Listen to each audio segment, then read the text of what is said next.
Welcome back sa aking channel. Sa video na ito may bagong app na naman akong i-share sa iyo na pwede tayong makakuha ng free diamond sa Mobile Legends. Ilalagay ko na lang sa comment section ang link para mamadali mo itong ma-download. Pag ma-download mo na ito, kailangan mo lang na i-open ang app. At pag may lumalabas na allow yan ang pindutin mo.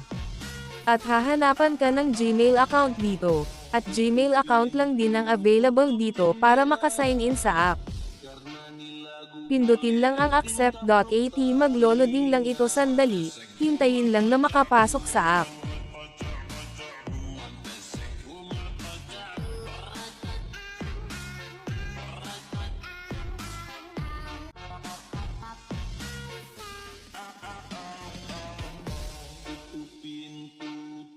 At pag nakapasok ka na sa app, pindutin lang ang Start Earning, at pagkapasok mo sa app may 2,000 points ka na agad, need mo lang na dagdagan ito sa paggawa ng mga task sa app. Need mo lang na gawin ang mga task para makakuha ng dagdag na points. At marami task dito na kailangan mong gawin, at kung may sapat ka ng points, pindutin lang ang redeem sa baba para ipagpalat ito sa Mobile Legends Diamond. Pero mas mabilis kung sa Play and Earn ang piliin mo para mas mabilis yung points, kasi oras ang ibang binabasihan sa mga task o tagal mo sa paglalaro. Pindutin lang ang redeem pag may sapat ka ng points. At pwede sa PayPal at pwede rin nga ito sa Mobile Legends Diamond, pindutin lang ang Mobile Legends.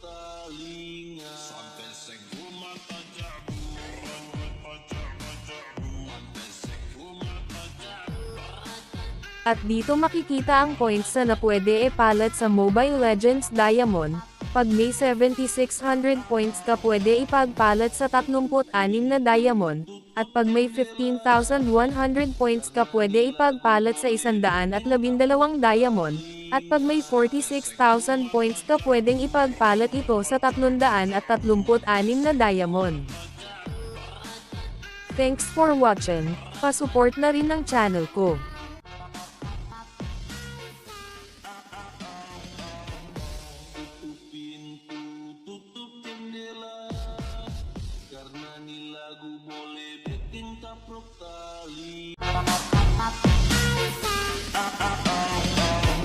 Tutup pintu, tutup jendela, karena ni lagu boleh bikin taprok talinga. Sampai seguma tajabu,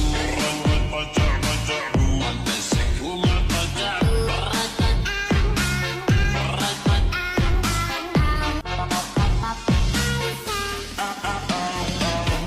Tutup pintu, tutup jendela, karena ni lagu boleh bikin taprok talinga. Sampai seguma tajabu.